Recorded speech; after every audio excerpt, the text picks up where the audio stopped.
குறைந்தது புலம்பெயர்ந்த சமூகம் டயஸ்போரான்னு நாங்கள் சொல்லுவோம். அவர்கள் தாங்களாக ஒரு கன்சோர்ட்டியமாக இங்கே வந்து இந்த பிள்ளைகளுக்கு ஒரு படித்ததற்கு மேல் படிப்பை உண்டாக்கி, அதாவது ஒரு ப்ரொஃபஷனல் டிகிரியை, ஒரு ஐசிஎம்ஏ அல்லது நல்ல ஒரு செக்யூரிட்டி அந்த மாதிரியான கோர்ஸுகளை படிப்பதற்கு ஏதுவாக ஒரு தொழில் செய்யக்கூடிய ஒரு மாற்றத்தை ஏற்படுத்தக்கூடிய கல்வி நெறியானது இங்கே பயிற்றுவிக்கப்படவில்லை என்றுதான் நான் சொல்லுவேன். நாங்கள் சின்ன விஷயங்களை செய்து கொள்வதற்கு மிகவும் சிரமப்படுகிறார்கள் என்று நான் சொல்ல முடியும். அவர்கள் சொல்வது தங்களுக்கு கால அவகாசம் தேவை, திட்டத்தை நாங்கள் மாற்றுவோம், சொன்னபடி செய்வோம், ஆனால் அவற்றுக்கு கால அவகாசம் தேவை. கால அவகாசம் என்பது எவ்வளவு என்பது இன்னும் ஒருவருடன் சொல்லப்படவில்லை என்கின்ற விஷயம். இந்த ரெண்டு விஷயங்களும் வந்து இந்த அரசாங்கத்தால் ஏதாவது ஒரு முடிவுக்கு வரலாம் என்ற ஒரு அபிப்பிராயம் தமிழ் மக்கள் மத்தியிலே கூட இருந்தது. ஆனால் அது சம்பந்தமாக முன்னேற்றங்கள் ஏற்பட்டிருப்பது என்பது ஒரு கொஞ்சம் குறைவு. அரசியலில் உள்ளவர்கள் நாங்கள் 20 வருஷம் அரசியல் இருக்கின்றோம், நாங்கள் தான் தொடர்ந்திருக்கிறோம், நாங்கள் 30 வருஷம் அரசியல் கட்சியில் இருக்கிறோம், நாங்கள் தான் இந்த அரசியல் கட்சியை நடத்தவோம்.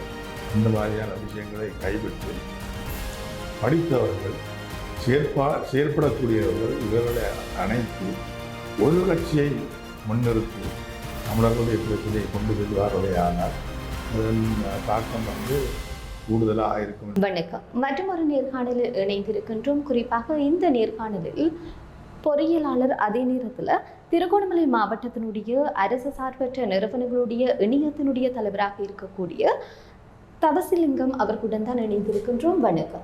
வணக்கம். உண்மையிலே வந்து கடந்த கால அரசாங்கத்தினூடாக புதிய ஒரு அரசாங்கம் மாறியதன் பிற்பாடு மெல்ல மெல்ல பொருளாதார நகர்வுகள் அடுத்த கட்டத்தை நோக்கி நகர்ந்து கொண்டிருக்கிறது. இந்த சூழ்நிலையில் IMF-னுடைய கட்டுப்பாடுகளும் அதிகப்படியாக இருக்கிறது. இது தொடர்பாக பார்க்கிற போது எவ்வாறாக எதிர்காலத்தில் இந்த ஒரு நாட்டினுடைய பொருளாதாரம் மேம்படும்? நாங்கள் முக்கியமாக கவலைப்படுவது மாணவர்களை பற்றி.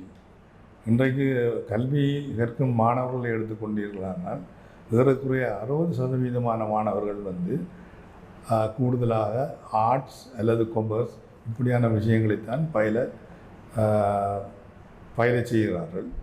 இந்த விதமான படிப்புகளுக்கு இன்றைய நிலையில் உடனடியாக ஒரு வேலைவாய்ப்பு கிடைக்குமா என்பது ஒரு நிச்சயமில்லாத தன்மையாக இருக்கின்றது. அரசாங்கத்தினால் இவர்களுக்கு வேலை கொடுக்கக்கூடிய சந்தர்ப்பம் அருகி வருகின்ற பொழுது அதுக்கு IMF-உடைய கண்டிஷன்ஸும் ஒரு காரணமாக இருக்கின்றது. எதிர்காலத்தில் இவர்களுக்கு பெரிய வேலை வாய்ப்புகள் கிடைக்க முடியாமல் போய்விடலாம். ஆகையினால் நாங்கள் யோசிக்கின்றோம் என்றால் இவர்களுக்கு உதவும் முகமாக குறைந்தது புலம்பெயர்ந்த சமூகம் டயஸ்போரான்னு நாங்கள் சொல்லுவோம். அவர்கள் தாங்களாக ஒரு கன்சோர்ட்டியமாக இங்கே வந்து இந்த பிள்ளைகளுக்கு ஒரு படித்ததற்கு மேல் படிப்பை உண்டாக்கி, அதாவது ஒரு ப்ரொஃபஷனல் டிகிரியை, ஒரு ஐசிஎம்ஏ அல்லது நல்ல ஒரு செக்யூரிட்டி அந்த மாதிரியான கோர்ஸுகளை படிப்பதற்கு ஏதுவாக இவர்களுடைய பிரதேசங்களிலே ஒரு இன்ஸ்டியூட்டை உண்டாக்கி அவர்களுடைய அந்த செலவினங்களை குறைத்து அவர்களை படிக்க செய்து அதன் மூலமாக அவர்களுடைய வாழ்க்கை தரத்தை மேம்படுத்துவதற்கு உள்நாட்டில் வேலை இருந்தால் நன்றி, இல்லாவிட்டால் வெளிநாட்டில் இருந்தாலும் செல்லுபடியாகக்கூடிய அந்த குவாலிஃபிகேஷன்ஸ் இருந்தால் அவர்கள் தங்களுடைய வாழ்க்கையை பார்த்து கொள்ளலாம் என்பதில் நாங்கள் மிகவும் அக்கறையோடு இருக்கின்றோம். இதற்கு புலம்பெயர்ந்த சமூகம் கூடுதலாக எங்களுடைய பகுதிக்கு உதவி செய்ய முன்வர வேண்டும். உண்மையிலே வந்து நீங்கள் கூறுவது போன்று அடுத்த கட்ட ஒரு கற்கை நெறிகளையும் வந்து ஒழுங்கமைக்க வேண்டும் என்று சொல்லியிருக்கின்றீர்கள்.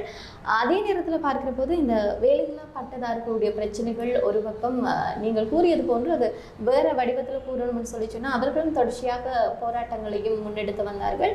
அதே நேரத்தில் தங்களுக்கான வேலை வாய்ப்புகள் பெற்றுக் கொடுக்கப்பட வேண்டும் என்று சொல்லியும் கோரிக்கை விடுத்திருக்கின்றார்கள். ஆனால் தற்போது இலங்கையில் இருக்கக்கூடிய அந்த வேலை வாய்ப்புக்கு ஏற்ற விதத்திலான ஒரு கல்வி முறை என்பது தற்போது இருக்கவில்லை. இது தொடர்பாக உங்களுடைய பார்வை எப்படியாக இருக்கிறது? ஆமாம், இலங்கையில் இருக்கின்ற கல்வி முறைமையானது அவர்களை ஒரு கல்வியாளர்களாக மாற்றுவதோடு மாத்திரம் நின்று விடுகின்றது. ஒரு தொழில் செய்யக்கூடிய ஒரு மாற்றத்தை ஏற்படுத்தக்கூடிய கல்வி நெறியானது இங்கே பயிற்றுவிக்கப்படவில்லை என்றுதான் நான் சொல்லுவேன். உதாரணத்துக்கு இப்பொழுது நான் ஒரு பொறியியலாளர்.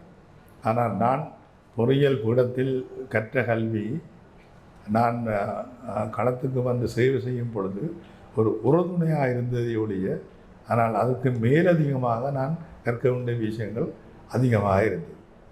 அதனுடையால் எங்களுடைய அந்த கல்வி நெறியிலேயே இப்படியான விஷயங்களையும் உள்ளடக்கி அவர்கள் இதை கற்றால் வெளியேறும் பொழுது தாங்களாகவே தங்களுடைய தொழில் விஷயங்களை பார்க்கக்கூடிய ஒரு சந்தர்ப்பத்தை உண்டாக்க வேண்டும் என்பது இன்றைய தேவையாக இருக்கின்றது என்பதை நான் உணர்கின்றேன். அதே நேரத்தில் தற்போது இருக்கக்கூடிய பிரதமர் ஹரணி அமரசூரிய இந்த கல்வி சீர்திருத்தங்கள் தொடர்பில் சில முக்கியமான முன்வைப்புகளை முன்வைத்திருந்தார். அது விமர்சனங்களுக்கும் உள்ளாகி இருந்தது. அது தொடர்பில் எதிர்காலத்தில் எப்படியான இந்த தொழில் வாய்ப்புகளுக்கு ஏற்ற விதத்திலான ஒரு கல்வி முறைமை இலங்கையில் மாற்றப்படுமா? தற்போது இருக்கக்கூடிய இந்த அரசாங்கத்தினுடைய செயற்பாடுகள் எப்படியாக இருக்கிறது? இந்த அரசாங்கத்தை பொறுத்தமட்டில் இந்த அரசாங்கத்தை மக்கள் விரும்பித்தான் ஒரு மாற்று வழியாக இருக்கட்டும் என்று சொல்லி உண்டாகி கொண்டார்கள். அதே நேரத்தில் மிகப்பெரிய எதிர்பார்ப்புகளுடன் இருந்தார்கள். ஆனால் இந்த அரசாங்கமானது இன்றைக்கு என்னுடைய அபிப்பிராயத்தின்படிக்கு தாங்கள் சொன்ன விஷயங்களில் கன விஷயங்களை செய்து கொள்வதற்கு மிகவும் சிரமப்படுகிறார்கள் என்று தான் சொல்ல வேண்டியிருக்கிறது. அவர்கள் சொல்லுவது தங்களுக்கு கால அவகாசம் தேவை, இவற்றை நாங்கள் மாற்றுவோம், சொன்னபடி செய்வோம், ஆனால் அவற்றுக்கு கால அவகாசம் தேவை. கால அவகாசம் என்பது எவ்வளவு என்பது இன்னும் ஒரு இடத்திலும் சொல்லப்படவில்லை. ஆனால் ஜனங்கள் அவ்வளவு தூரத்துக்கு பொறுமையாக இருக்கிறதுக்கு முடியுமா என்பது இன்னொரு விடயமாக இருக்கின்றது. அதிலும் வடக்கு கிழக்கு மாகாணத்தை பொறுத்தமட்டில் இங்கே இருக்கிற தமிழர்கள் கூடுதலாக வாக்களித்துத்தான் இந்த அரசாங்கங்களை, அதாவது முதல் ஜனாதிபதி அவர்களையும் பின்பு அது பாராளுமன்ற உறுப்பினர்களையும் வாக்குகளை போட்டு அனுமதித்திருந்தார்கள். அப்பொழுது அவர்களுக்கு பலவிதமான எதிர்பார்ப்புகள் இருந்தது. உதாரணத்துக்கு அரசியல் கைதிகள் என்ற ஒரு விஷயம், இரண்டாவது விஷயம் காணாமல் போனோர் என்கின்ற விஷயம். இந்த ரெண்டு விஷயங்களும் இந்த அரசாங்கத்தால் ஏதாவது ஒரு முடிவுக்கு வரலாம் என்ற ஒரு அபிப்பிராயம் தமிழ் மக்கள் மத்தியிலே கூடியிருந்தது. ஆனால் அது சம்பந்தமாக முன்னேற்றங்கள் ஏற்பட்டிருப்பது என்பது ஒரு கொஞ்சம் குறைவு அல்லது முன்னேற்றமே இல்லை என்கின்ற நிலைமைதான் இன்றைய நிலைமையில் இருக்கின்றது.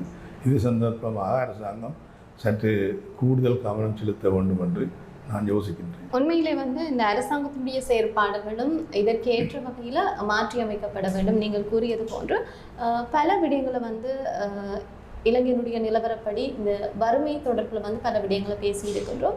மேலதிகமாக உங்களுக்கு ஏதாவது கூற வேண்டுமென்று சொல்லி நினைத்தால் நீங்கள் கூறலாம். ஆமாம், இப்போ இன்றைய அரசியல் சூழ்நிலையை நாங்கள் பார்த்தோமே, ஆனால் அரசியல் சூழ்நிலை எவ்வளோ மோசமடைந்திருக்கின்றது என்று வாக்காளர்கள் தங்களுடைய வாக்குகளை செலுத்துவதற்கு வாக்குச்சாவடிகளுக்கு செல்வதில்லை என்கின்ற ஒரு எண்ணப்பாட்டில் தான் இருக்கிறார்கள். உதாரணத்துக்கு திருவண்ணாமலை மாவட்டத்திலே தமிழ் வாக்காளர்கள் 98,000 பேர் இருக்கின்றார்கள். ஆனால் கடந்த பாராளுமன்ற தேர்தலிலே தமிழ் மக்களை பிரதிநிதித்துவப்படுத்துவதற்கு இருந்த அந்த கேண்டிடேட்ஸுக்கு வாக்களித்தவர்களுடைய பெர்சன்டேஜ் 36,000 தீச்சொச்சம் என்றால் 3 பங்கு குறைவாகத்தான் வாக்களித்திருக்கிறார்கள். இது ஒரு நல்ல விடயமாக தெரியவில்லை. ஜனங்கள் ஏன் எப்படி நடந்து கொள்கிறார்கள் என்பதை பார்க்கும் பொழுது ஒரு 20 வருஷத்துக்கு முன்பு கட்சியை பிரதானப்படுத்தி வாக்களித்த ஜனங்கள் இன்றைய தினங்களில் கட்சியை பிரதானமாக பார்க்காமல் கட்சி நிறுத்துகின்ற வேட்பாளர்களை பிரதானமாக பார்த்து வாக்களிக்கக்கூடிய ஒரு நிலைமை தோன்றியிருக்கின்றது என்று நான் யோசிக்கின்றேன். இதற்கு காரணம் இன்றைய சமூகத்தில் படித்தவர்கள் கூடுதலாக வந்துவிட்டார்கள். அப்போ அவர்களுக்கு கன விஷயங்கள் விளக்கம். அப்போ அவர்கள் ஒரு படித்த சமூகம் இந்த அரசியலில் ஈடுபட வேண்டும், நமது சமுதாயத்தை முன்னோக்கி கொண்டு செல்ல வேண்டும் என்பதில் மிக ஆர்வமாக இருக்கின்றார்கள். ஆகையினால் இந்த வாக்களிக்காத மக்களை வாக்களிக்க செய்ய வேண்டும் என்பது ஒரு முக்கியமான ஒரு விடயமாக இருக்கின்றது. அதற்குரிய செயற்திட்டங்களை இது அரசியல் சம்பந்தப்பட்டவர்கள் நிச்சயமாக ஆற்ற வேண்டும். இரண்டாவது விடயம், நாங்கள் தமிழர்கள் வடக்கு கிழக்கு மாகாணத்தில் தாயகம் என்று சொல்லிக் கொண்டிருக்கின்றோம். மிகவும் சொற்பளவு, ஏறக்குறைய 12-13 வீதம்தான் தமிழர்கள் இலங்கை பூராக இருக்கிறார்கள். அதிலே வடக்கு கிழக்கு மாகாணத்தில் அதை விட குறைவாக இருக்கிறார்கள். அப்போ இந்த ஜனங்கள் எல்லாரும் ஒருமுகப்பட்டு ஒரு கட்சியின் கீழ் இயங்கினால் என்னை பொறுத்தமட்டில் கூடுதலான பலாபலன்களை பெற்றுக்கொள்ள முடியும். இவ்வளவு காலமும் பல கட்சிகளிலிருந்து எல்லா பிரயத்தனமும் செய்து அதன் மூலமாக ஏற்பட்ட பலாபலன்கள் எதுவும் இல்லை என்பதைத்தான் நான் சொல்ல விரும்புகின்றேன். ஆகையினால் இனி என்றாலும் இவர்கள் எல்லோரும் அரசியலில் உள்ளவர்கள். நாங்கள் 20 வருஷம் அரசியலில் இருக்கின்றோம், நாங்கள் தான் தொடர்ந்து இருக்க வேணும். நாங்கள் 30 வருஷம் அரசியல் கட்சியில் இருக்கிறோம், நாங்கள் தான் இந்த அரசியல் கட்சியை நடத்த வேணும். இந்த மாதிரியான விஷயங்களை கைவிட்டு படித்தவர்கள், செயற்படக்கூடியவர்கள் இவர்களை அணைத்து ஒரு கட்சியை முன்னிறுத்தி தமிழர்களுடைய பிரச்சனையை கொண்டு செல்வார்களே ஆனால் அதன் தாக்கம் கூடுதலாக இருக்கும் என்பது என்னுடைய கருத்து. குறிப்பாக சமூக செயற்பாட்டாளராக பார்க்கிற போது உங்கள் தொடர்பாக குறிப்பிட்டக்கூடிய இந்த விடயமானது மிக சுருக்கமானது தான். ஆனால் நீங்கள் உங்களை பற்றி பல விரிவான தகவல்களை கொடுப்பது சிறப்பாக இருக்கும்னு சொல்லி நான் நினைக்கின்றேன். உங்களை பற்றி கூறுங்கள். பொறியியலாளர் என்பது என்னுடைய தொழில். அந்த பொறியியலாளர் என்ற தொழிலையும் எனக்கு சின்ன வயதிலேருந்தே சில அம்பிஷன்ஸ் இருந்தது. அவற்றை பூரணப்படுத்தக்கூடிய சந்தர்ப்பங்கள் எனக்கு வாய்த்தபடியால் நான் அவற்றை செய்து கொள்ள முடிந்திருக்கின்றது. உதாரணத்துக்கு வடக்கு கிழக்கு மாகாணங்கள் இணைக்கப்பட வேண்டும் என்பதில் நான் மிகவும் ஆர்வமாக இருந்தேன். அதுக்கு எனக்கு சந்தர்ப்பம் கிடைக்கப்பட்டது. திருகோணமலையிலிருந்து புல்முட்டை வரையான அந்த பாதையை சீர்திருத்தி செப்பனிட்டு அதனை பறையனாறு என்கின்ற ஒரு ஆற்றின் மேலாக கட்டப்பட்ட தற்காலிக பாலத்தின் ஊடாக கொக்குத்தொடுவாய் என்ற முல்லைத்தீவு பகுதிக்கு இணைக்கக்கூடிய சந்தர்ப்பம் எனக்கு கிடைத்திருந்தது. அதே போன்று திருகோணமலை மட்டக்களப்பு பாதையை ஏற்கனவே வேலை செய்து கொண்டிருந்த பாதைகள், அந்த பாதைகள் எல்லாத்தையும் நாங்கள் பாலமாக செய்யும் அந்த மகத்தான ப்ரொஜெக்டு நேரடியாக நானே டீம் லீடர் என்ற ரீதியில் செய்யக்கூடிய சந்தர்ப்பம் எனக்கு ஏற்பட்டது. அவை என்னுடைய தொழில் சார்ந்த ஒரு திருப்தியை எனக்கு தந்திருந்தது. ஆனால் இயல்பாகவே நான் சிறிது சமூகத்துடன் இணைந்து சேவை செய்ய வேண்டும் என்பதில் மிகவும் ஆர்வமாக இருந்தேன். அதுக்கான சந்தர்ப்பமானது திருவண்ணாமலையிலே ரோட்டரி கழகம் என்கின்ற ஒரு அரசு சார்பற்ற நிறுவனத்தை 1978ஆம் ஆண்டு முன்பு உதவி அரசாங்க அதிபராக இருந்த பத்மநாதனுடன் இணைந்து உண்டாக்கியதன் ஊடாக பலவிதமான சேவைகளை நாங்கள் செய்யக்கூடியதாக இருந்தது. எப்படியான சேவைகள் என்று சொன்னால், தொடக்கத்தில் நாங்கள் கல்வி சம்பந்தமான விடயங்களில் கூடின கவனத்தையும் இளைஞர்களுடைய ஹெல்த், அதாவது அவர்களுடைய வளர்ச்சி சம்பந்தமான விடயங்களிலேயும் கூடுதலாக நாங்கள் கவனம் செலுத்தி வந்த வேளையில் 83ஆம் ஆண்டு திருகோணமலை மாவட்டத்தில் நடந்த கலவரங்களில் முதற்கட்டமாக 40,000 குடும்பங்கள் இடம்பெயர்ந்தன. அவற்றை பெரிய பெரிய பாடசாலைகளில் அரசாங்கம் வந்து சேர்த்த பொழுது அவற்றை நின்று பராமரிப்பதற்கு ஒரு ஆள் இல்லாத நிலைமை அரசாங்கத்திடம் இருந்தது. ஆகையினால் அவர்கள் அரசு சார்பற்ற நிறுவனங்களுடைய உதவியை கேட்டிருந்தார்கள். நாங்கள் ரோட்டரி கழகத்தால் 5 பாடசாலைகளை கையில் எடுத்து அவற்றை நாங்கள் பராமரித்து வந்திருக்கின்றோம்.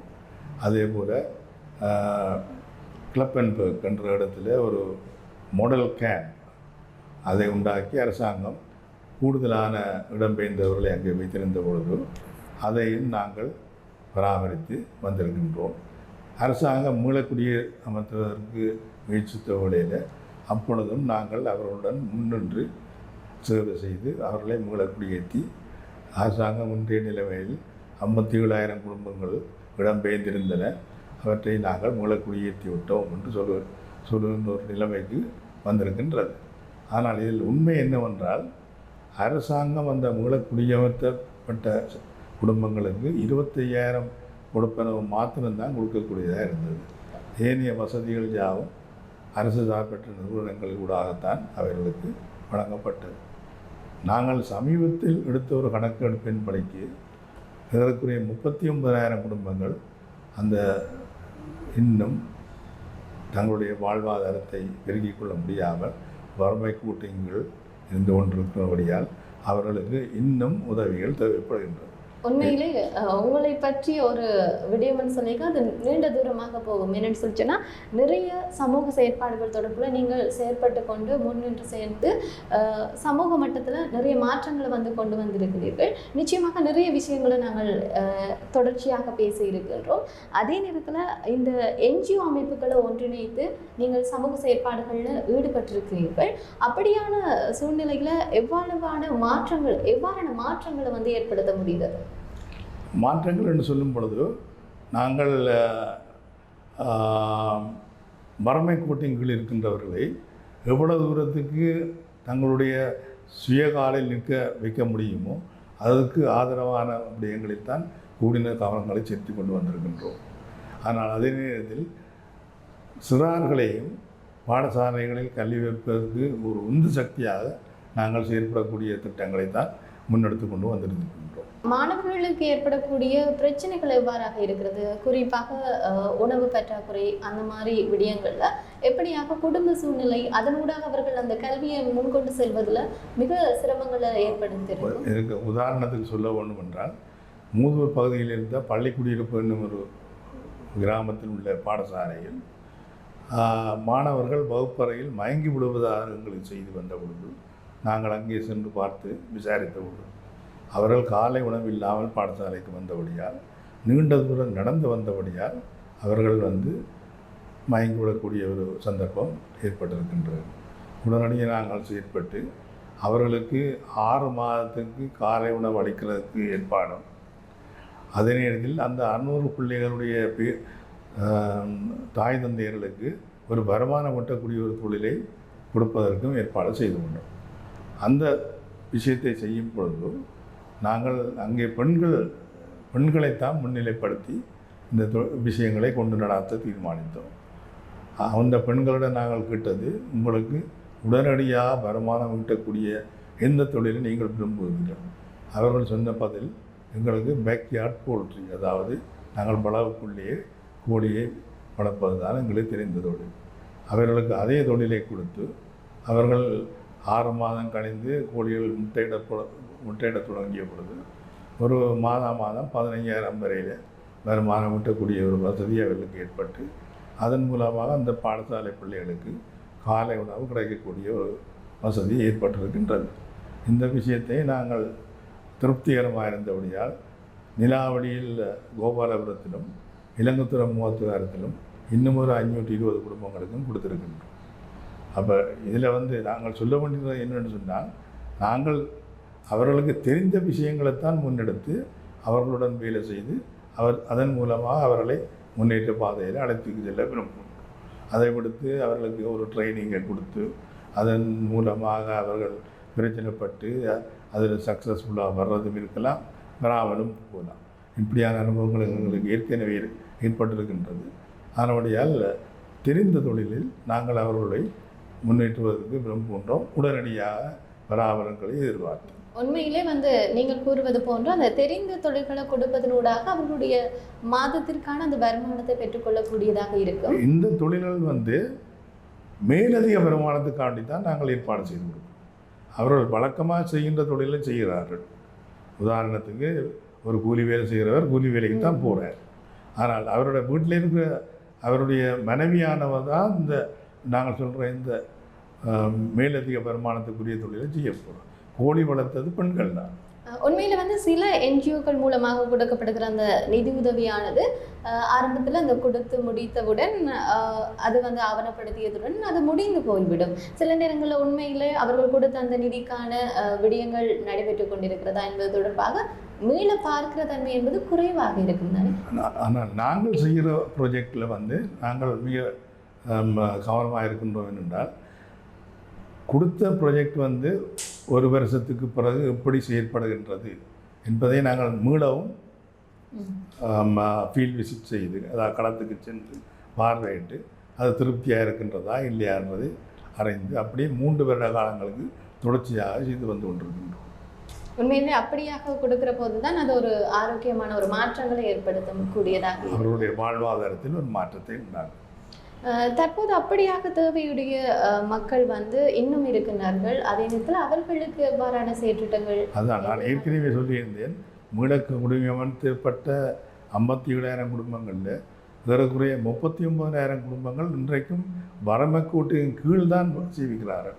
அதிலே ஏறக்குறைய 9,000 குடும்பங்கள் சிங்கிள் ஹெட்டட் ஃபேமிலிஸ், அதாவது குடும்பத் தலைவன் இல்லாத குடும்பங்கள். அப்போ அவர்களுக்கும் மாற்றுத் திட்டங்கள் அவசியமாகின்றது. ஆனால் எல்லாவற்றையும் செய்து கொள்வது என்பது கொஞ்சம் கடினமான ஒரு செயல். அதனை படிப்படியாகத்தான் செய்ய வேண்டும். அதில் சில ப்ரையாரிட்டியும் நாங்கள் வச்சிருக்கின்றோம். ப்ரையாரிட்டின்னா முன்னுரிமை. எப்படியானவர்களுக்கு முன்னுரிமை கொடுக்கின்றோம்? நாங்கள் ஏற்கனவே சொன்ன மாதிரி சிங்கிள் ஹெட்டட் ஃபேமிலிஸுக்கு முன்னுரிமை கொடுக்கின்றோம். பெரிய குடும்பமாக இருப்பவர்களுக்கு முன்னுரிமை கொடுக்கின்றோம். டிசேபிள்ஸ், அதாவது வலது குறைந்திருக்கிறவர்களுக்கு முன்னுரிமை கொடுக்கின்றோம். விசேட தேவையுடையவர்களுக்கும் முன்னுரிமை கொடுக்கப்படுகிறது. இதே நேரத்தில் தற்போது இவ்வாறான ஒரு சமூக மட்டத்தில் இருக்கக்கூடிய நிலையில் யுத்த காலத்தின் போது நிறைய உதவிகளை செய்திருக்கின்றீர்கள். நீங்கள் பல அமைப்புகளுடன் இணைந்து அந்த அனுபவம் பற்றி கூற முடியுமா? யுத்த காலத்தில் அந்த அனுபவங்கள் ஒரு வித்தியாசமான அனுபவம். காரணம் என்னவென்றால், யுத்த காலங்களில் 2 பிரிவுகள் இருந்தது. ஒன்று அன்கிளியர்டு ஏரியாஸ், அதாவது மிலிட்டன்ஸு கட்டுப்பாட்டு மிலிட்டன்ஸனுடைய கட்டுப்பாட்டுகள் இருந்து அன்கிளியர்டு ஏரியா. மற்றது கிளியர்டு ஏரியா, அது இலங்கை அரசாங்கத்தின் ஆயுதப்படைகளின் கீழ் இருந்த ஏரியா. அப்போ இலங்கை படைகளின் கட்டுப்பாட்டில் இந்த ஏரியாவில் வேலை செய்யும் பொழுது எப்படி அவர்களுடன் இணைந்து அவர்களுக்கு நம்பிக்கையை ஊட்டி அதன் மூலமாக இந்த ஜனங்களுக்கு நாங்கள் சேவை செய்தோமோ, அதே போன்று இந்த அன்கிளியர்டு ஏரியாஸில் இருந்த ஜனங்களுக்கும் மிக மிக அத்தியாவசியமான விஷயங்களை நாங்கள் எடுத்து சொல்லி இவர்களுடைய சம்மதத்துடன் அனுப்பி வைக்கக்கூடிய இருந்தது. நாங்கள் ஒரு திருப்திகரமான நடவடிக்கை என்று தான் எடுத்துக்கொள்வோம். உண்மையில் அந்த காலப்பகுதியில் நீங்கள் நிறைய ஒரு அவலங்களை சந்தித்திருப்பீர்கள். அப்படிப்பட்ட சூழ்நிலையில் அவர்களுக்கு கொடுக்குற போது அது ஒரு ஆத்மாத்மான ஒரு திருப்தியை ஏற்படுத்தி இருக்கும். அந்த அனுபவங்களூடாக சில சவால்களை எதிர்கொண்டிருக்கிறீர்களா? ஆமாம், சவால்கள் இப்போ நாங்கள் முழு நேர வேலையாளிகள் இல்லை. எங்களுக்கு ஒரு தொழில் இருக்கின்றது. அதனுடைய நாங்கள் எங்களுடைய நேரத்தை பகிர்ந்து தான் இப்படியான வேலை செய்து கொண்டு வந்திருக்கோம். இப்படியான வேலைகளை நாங்கள் பகிரும் பொழுது சில குடும்பத்திலும் சில விஷயங்களை நாங்கள் நேரத்தை ஒதுக்க முடியாமல் போகிறது எங்களுக்கு கொஞ்சம் சிரமமாகத்தான் இருந்தது. ஆனால் அவற்றை மீறித்தான் நாங்கள் இப்படியான விஷயங்களை செய்யக்கூடியதாக இருந்தது. இந்த வறுமை கோட்டின் கீழ் இருக்கக்கூடிய மக்கள் இருக்கின்ற போது அது இலங்கையினுடைய பொருளாதார ரீதியிலான ஒரு தாக்கம், வரி போன்ற விடயங்களும் மிகப்பெரிய ஒரு தாக்கத்தை அவர்களுக்கு இன்னும் ஏற்படுத்தக்கூடியதாக இருக்கும். இதே இடத்துல ஒரு என்ஜிஓ அமைப்புகளூடாக உதவி திட்டங்களை வழங்குகின்ற போது மறுபக்கத்தில் பார்க்கிற போது ஒரு நாட்டினுடைய பொருளாதாரம் என்று வருகிற போது அது வீழ்ச்சியடையக்கூடிய சந்தர்ப்பத்தில் இன்னும் அதிகமான மக்கள் அப்படி தேவையுடையவர்களாக இருப்பார்கள். எனவே இலங்கையினுடைய பொருளாதார நிலைமை தற்போது எப்படியாக இருக்கிறது? நீங்கள் சொல்வது உண்மைதான். இந்த வறுமை கோட்டின் கீழ் உள்ள மக்களுக்கு ஒரு வாழ்வாதார மீழ்ச்சியை நாங்கள் உண்டாக்க வேண்டும் என்று டோனர்ஸ், அதாவது இதுகாலம் எங்களுக்கு உதவி செய்தவர்களை அணுகும் பொழுது இப்பொழுது அவர்களுடைய ப்ரையாரிட்டியும் உலகளாவிய ரீதியில் வேறு பல இடங்களில் இதைவிட மோசமான நிலைமை இருக்கிறார்கள். அவர்களால் முழுமையான ஒரு உதவியை செய்ய முடியாத நிலை இன்று தோன்றியிருக்கின்றது. அதே நேரத்தில் அரசாங்கத்தினுடைய பொருளாதார வீழ்ச்சியின் காரணமாக வாழ்க்கை செலவு மிகவும் இரட்டிப்பாகி 3 மடங்காகி இருக்கின்ற காலகட்டத்தில் வருமானம் என்பது ஒரு தெளிவில்லாத நிலையில்தான் இந்த வறுமை கோட்டின் கீழ் இருக்கின்ற ஜனங்களுக்கு இருக்கின்றபடியால் அவர்களுடைய வாழ்க்கை வசதிகள் மிகவும் பாதிக்கப்பட்டிருக்கின்றது. இவற்றை முன்னேற்ற வேண்டும் என்று சொன்னால் இவற்றுக்கு நாங்கள் முறையான ஒரு திட்டத்தை உண்டாக்கி அந்த திட்டங்களின் படிக்கு நாங்கள் செயல்பட்டால் மாதிரி தான் முடியும். பல விடயங்களை சொல்லியிருக்கக்கூடிய உங்களுக்கு எங்களுடைய மனமார்ந்த நன்றிகள். அதே நேரத்தில் உங்களுக்கு கிடைக்கக்கூடிய இந்த நேரத்தில் எங்களுக்கு ஒதுக்கி தந்து பல விடயங்களை பேசி இருக்கக்கூடிய பொறியியலாளர் தவசலிங்கம் அவர்களுக்கு எங்களுடைய மனமார்ந்த நன்றிகளை தெரிவித்துக் கொள்கிறேன். எனக்கு இப்படியான ஒரு சந்தர்ப்பத்தை அளித்ததற்கு உங்களுக்கும் என்னுடைய நன்றியை நான் தெரிவித்துக் கொள்ள விரும்புகிறேன்.